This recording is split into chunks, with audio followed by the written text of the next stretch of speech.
सुप्रभात। आंतरिक इंद्रियों का असीमित आनंद, यह हमारी आज की आध्यात्मिक चर्चा का विषय।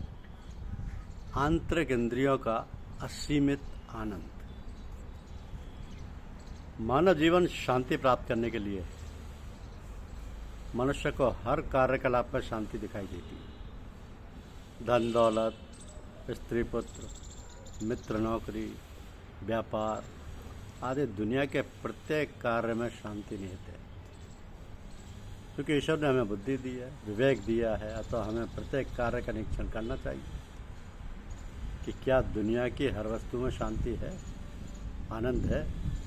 दुनियावी वस्तुओं के उपभोग का माध्यम इंद्रियां हैं। क्या वस्तु में आनंद है कि इंद्रियों में आनंद है?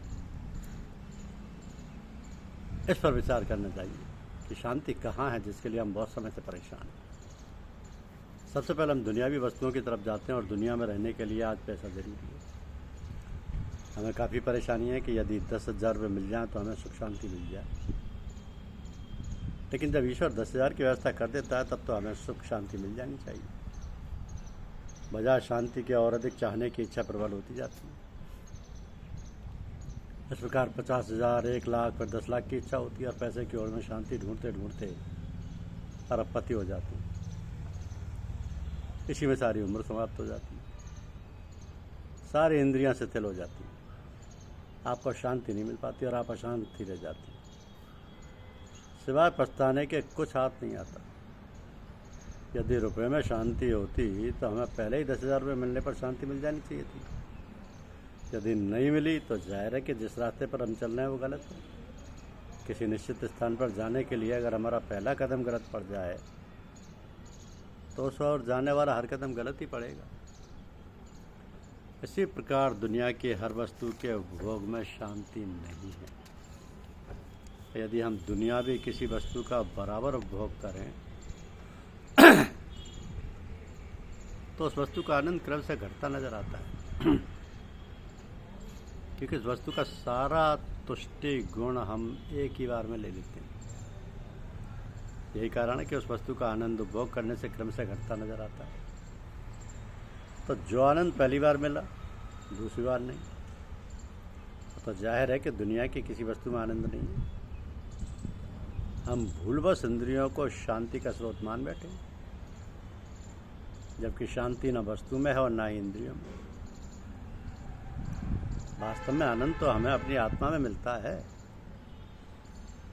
तो इंद्रियां तो आनंद का माध्यम है, स्रोत नहीं। यदि हमारी आत्मा निकल जाए तो इंद्रियों का कार्य समाप्त हो जाता है। ना आप देख सकते हैं, ना बोल सकते हैं, सारे कार्यकलाप बंद हो जाते हैं। तो स्पष्ट है कि हम जो भी शांति दुनिया की वस्तुओं में या अपनी बाह्य इंद्रियों में ढूंढते हैं, वो शांति हमारी आत्मा को संतुष्ट नहीं कर पाती, क्योंकि हमारी आत्मा ईश्वर का अंश है। शांति और आनंद तो हमारी आत्मा में है, ना कि दुनियावी वस्तुओं में। आत्मा तक पहुंचने के लिए हम अपनी चेतना को बाह्य इंद्रियों के आनंद से हटाकर आंतरिक इंद्रियों में लगाते हैं, क्योंकि बाह्य इंद्रियों का तो सुख तो सीमित है। तो जो आत्मा को संतुष्ट करने में समर्थ है, आंतरिक इंद्रियों का आनंद असीमित है। बाह्य इंद्रियों का रास्ता उस तक पहुंचता है जहाँ शांति के नाम पर अशांति मिलती है, जबकि आंतरिक इंद्रियों का रास्ता उस तक पहुंचता है जहाँ शांति और आनंद का स्थायी निवास है।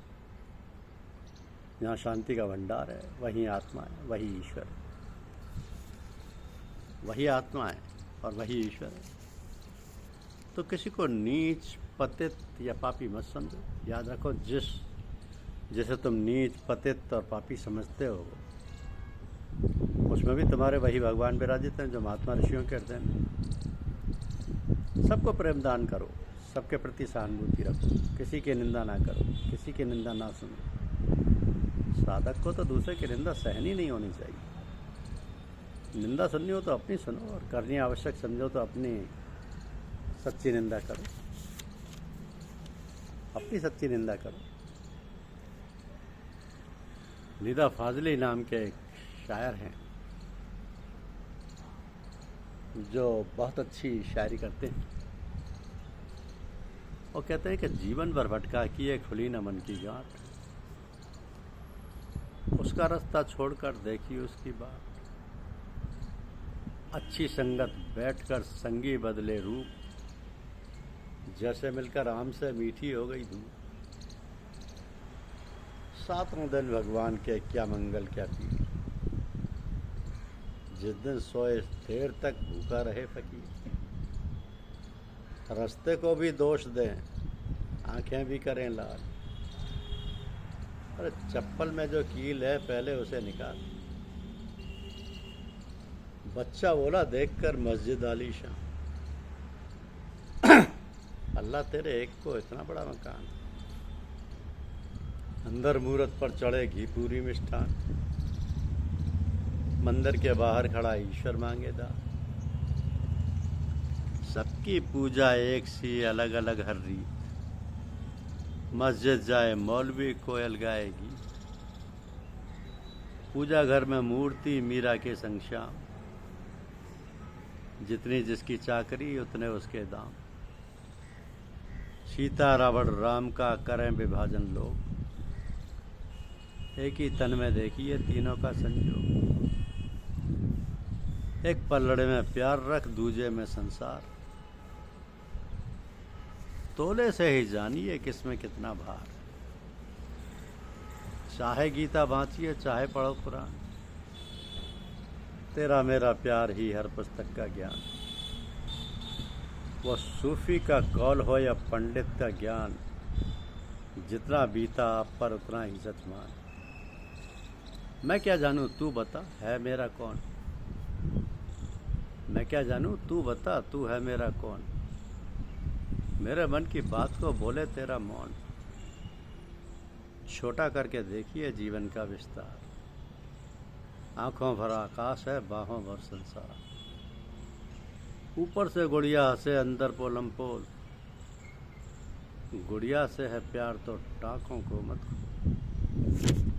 यही है जीवन की सच्चाई।